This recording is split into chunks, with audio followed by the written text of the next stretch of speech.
Hello, everyone. Welcome to episode 41 of Nutanix Weekly. I'm your host, Andy Whiteside. I've got Harvey and Jirah with me. Guys, how's it going? Together again. Yep, pretty good. Jirah, you got that house wired yet? Working on it. Update on the power line networking. It overpromises and underdelivers. So tonight's projects are switching to Ethernet over coax networking. Man, that's nerdy.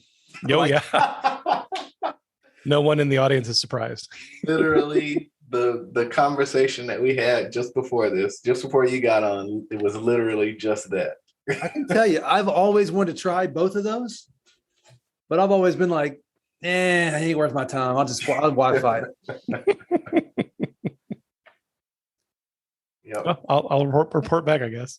I mean, if you think about it, though, back in the day, 6 months ago, when I used to get my internet access through my cable company, it was coming over coax. So why not?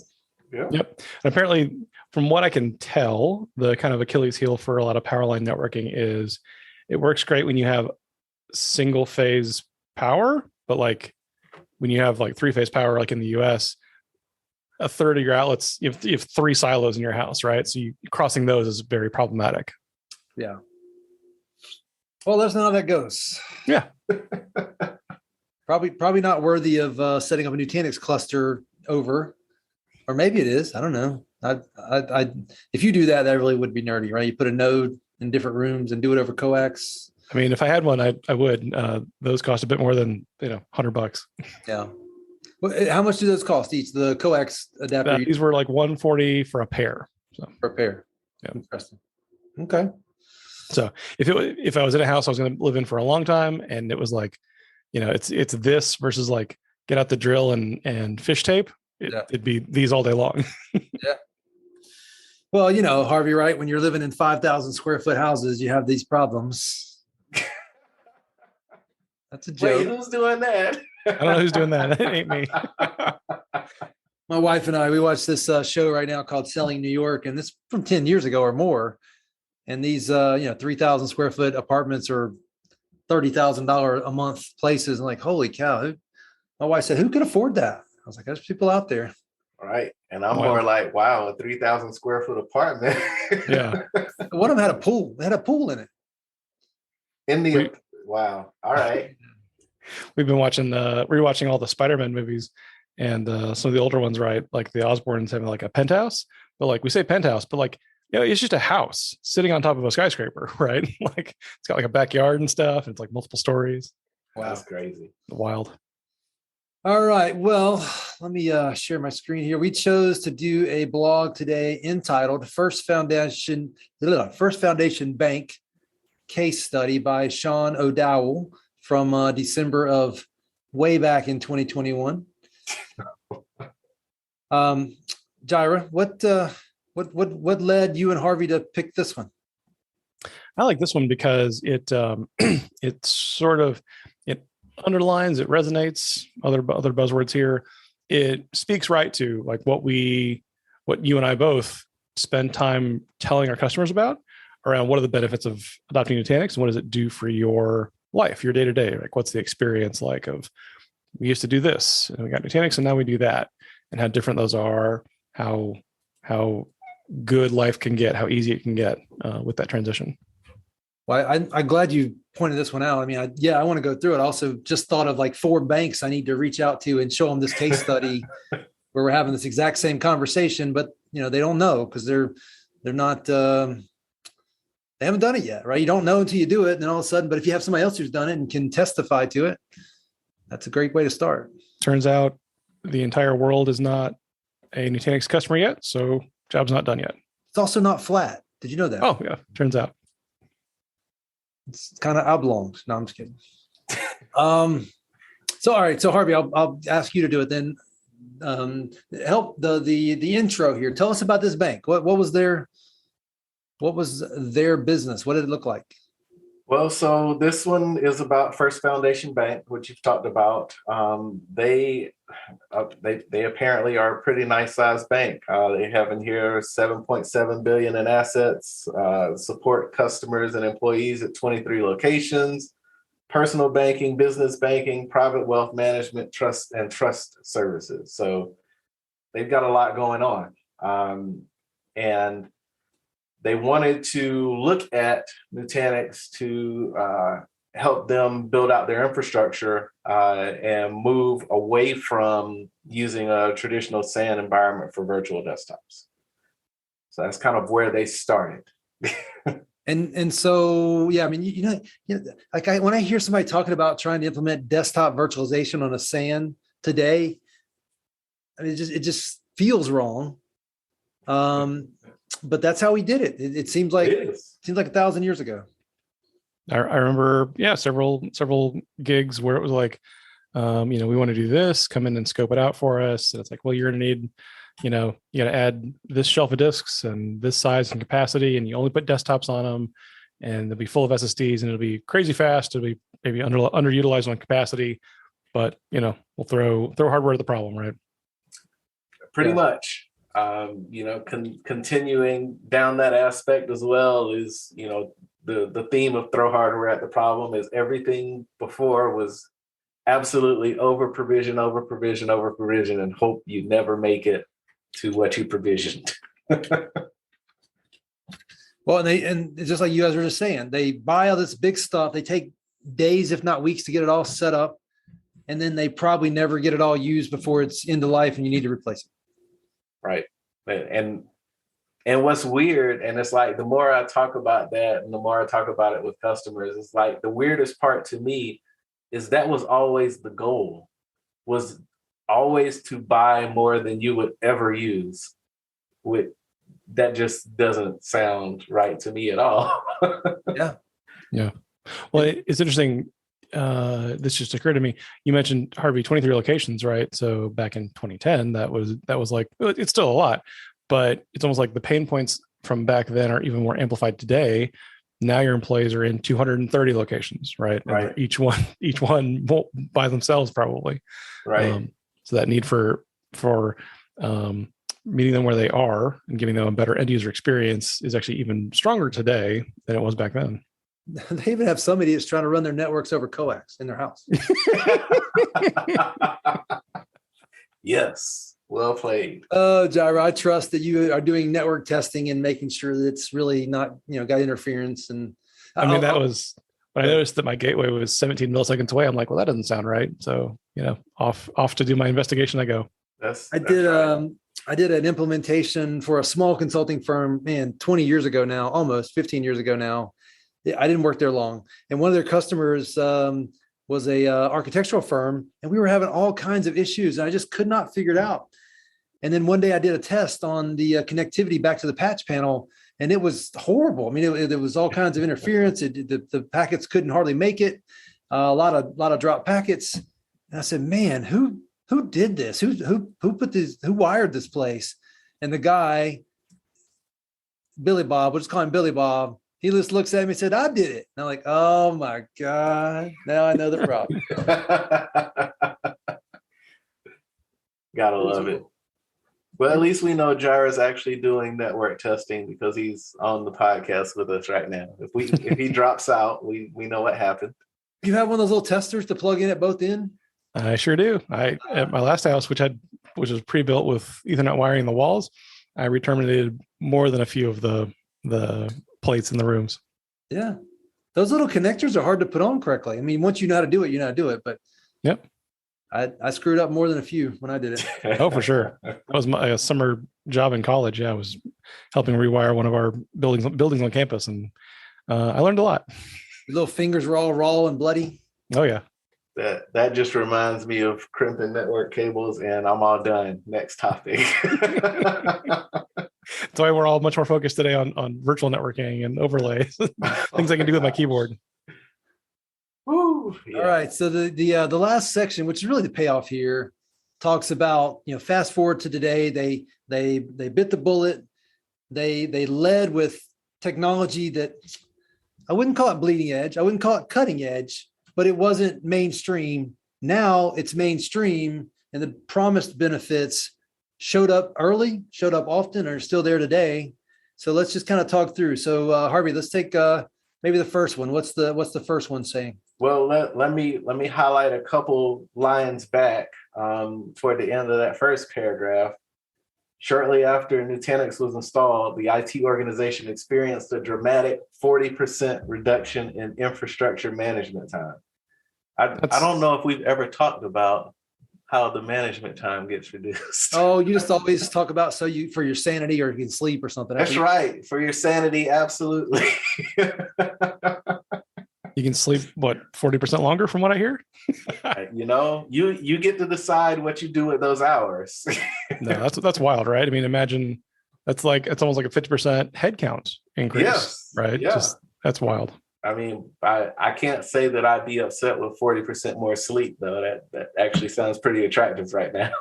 Harvey's got young kids. Yeah. Stuff to do. Harvey's got young kids and demanding boss.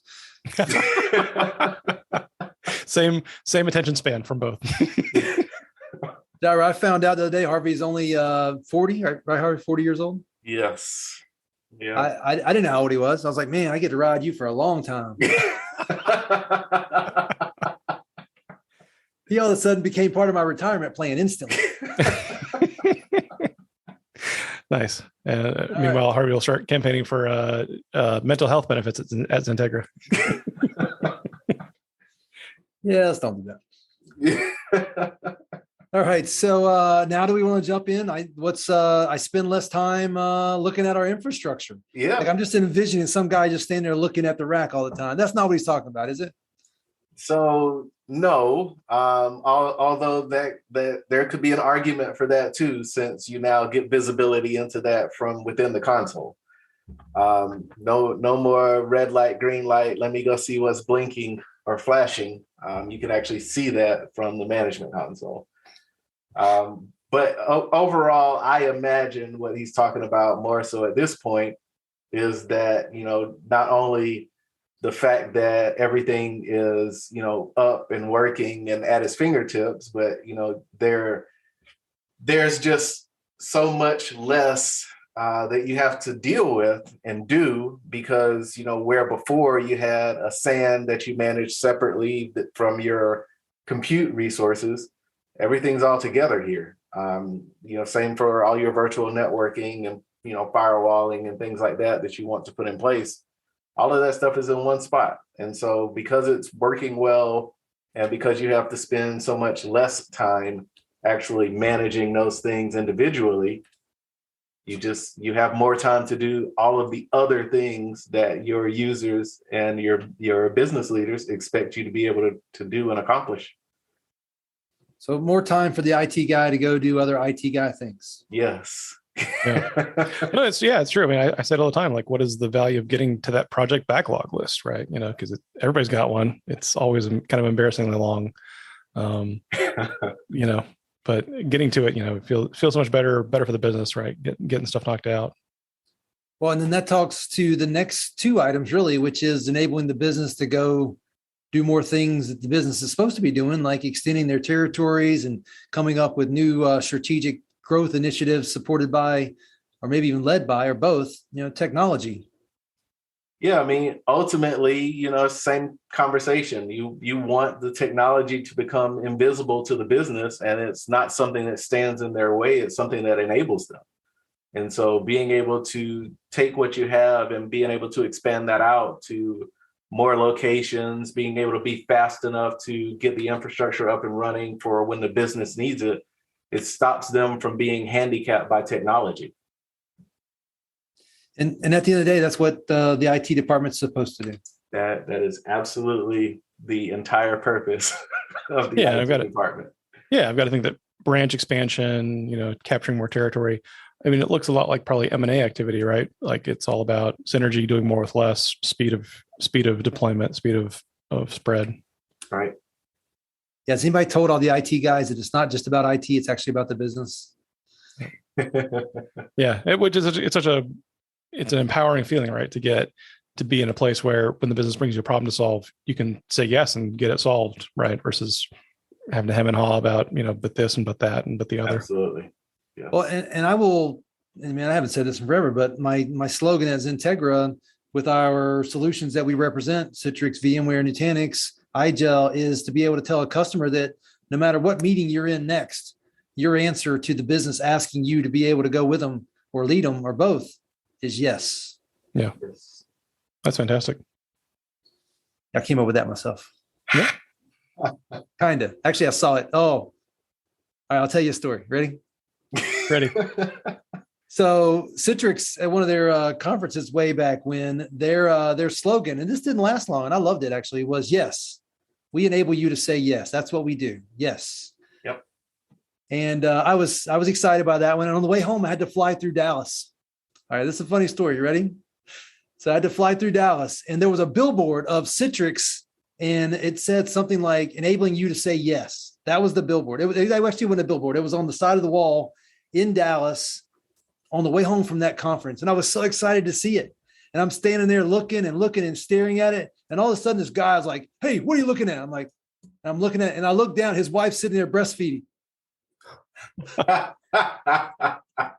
had no idea. She was sitting on the floor breastfeeding in front of the Citrix sign that said, "We enable you to say yes," or whatever the slogan was.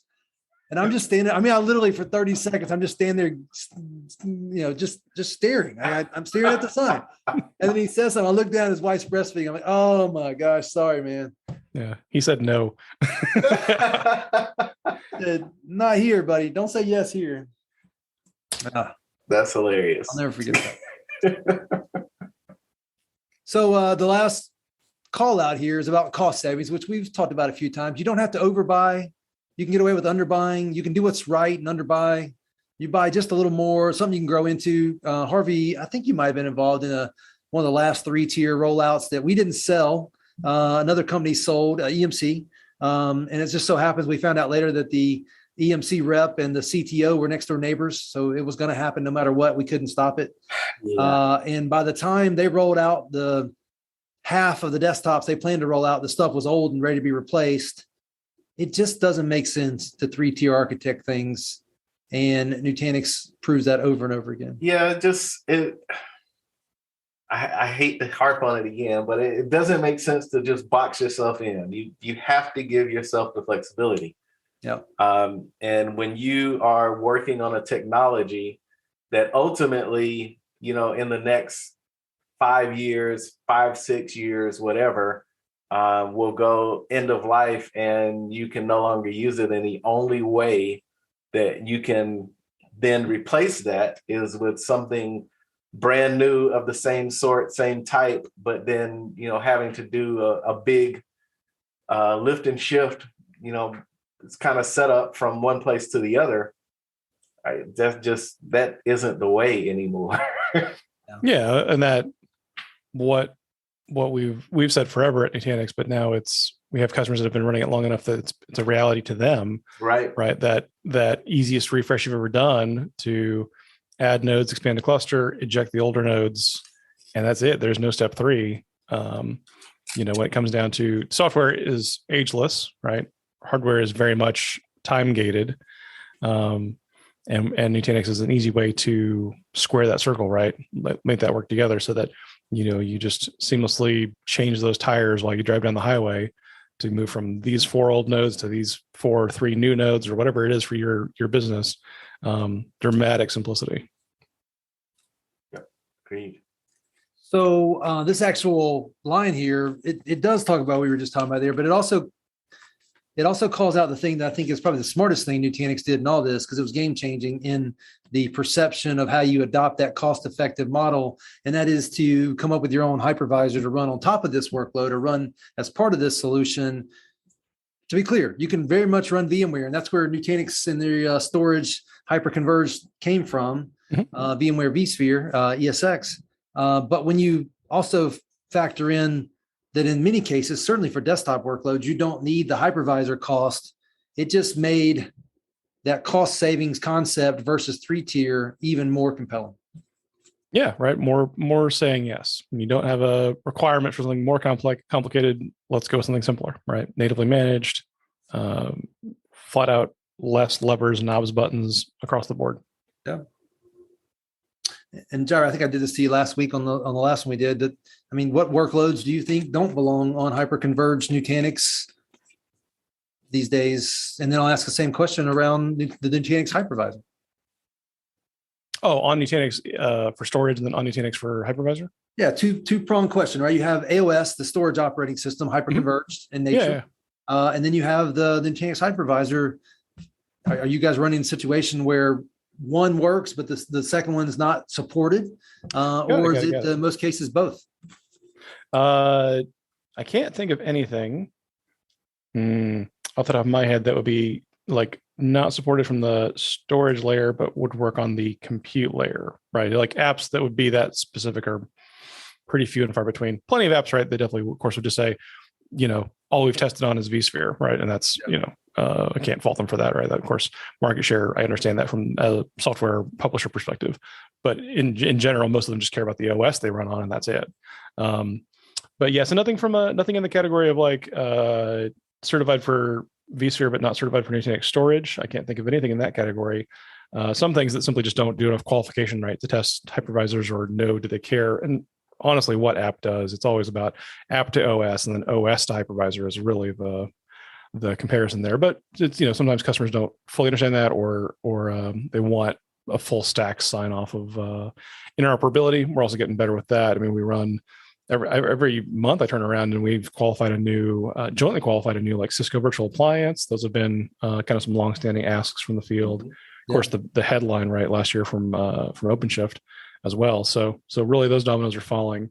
Yeah. And then from a hypervisor standpoint, at this point, if I was like, meeting with a new customer, talking through workloads, the only things I would say are a bad fit for AHV are things that are a bad fit for virtualization in general, right? So real-time computing, which gets into like your auto manufacturing style OSs, and then things with a high degree of dependence on like Linux random number generation, which if you've looked into that at all, like it just flat out almost never works on virtualization on any platform.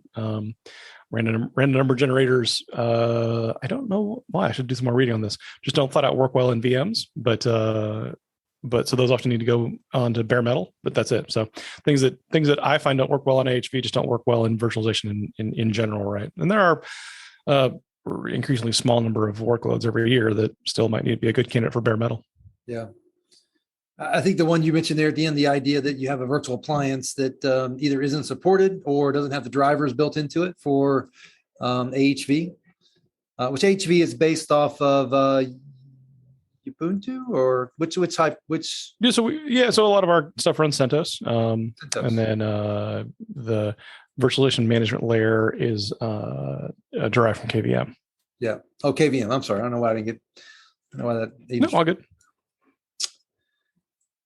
Well, guys, thanks for joining and going through this. This is, just more of the same. Customers realizing that workload that the cloud's built on, or that the infrastructure, the virtual infrastructure that the cloud is built on, that software-defined computing layer, if it's done in such a way like Nutanix has made it commoditized, all the same benefits come to you.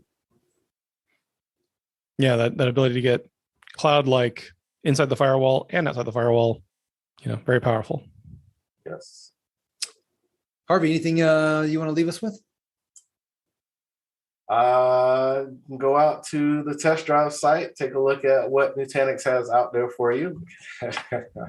And February 18th is the next XenTegra Nutanix hosted bootcamp workshop. So get out there to XenTegra.com and sign up. Great. Jirah, your new rental house close to a Chick-fil-A? It is. It's close to a Chick-fil-A. It's Chick-fil-A as a service. Like when your kids and wife are like, "We want Chick-fil-A for lunch," you're like, "Okay, just bring me back something." So yeah, that's even better. I had a great Chick-fil-A moment one time. I was in New York, Manhattan, the day that the Chick-fil-A on like 6th Avenue opened. People were stomping all over each other to get to the door. It was quite the moment to see Chick-fil-A in New York, and how many people were excited about it. Wild. Yes, it's just as crazy here. It's just they're a lot more orderly. It slowed down a little bit there, but it's still amazing. And the lines out the door every day at lunchtime. Yeah. Well, gentlemen, thanks for jumping on and covering a Nutanix Weekly with me. Thank you. No, thank y'all. Absolutely. We'll do it again next week. See you. Oh, you know what? I'm going to be on vacation. We'll do it in 2 weeks. See you in 2 weeks. See ya. All right. Have fun on vacation. I'm going to try. See you.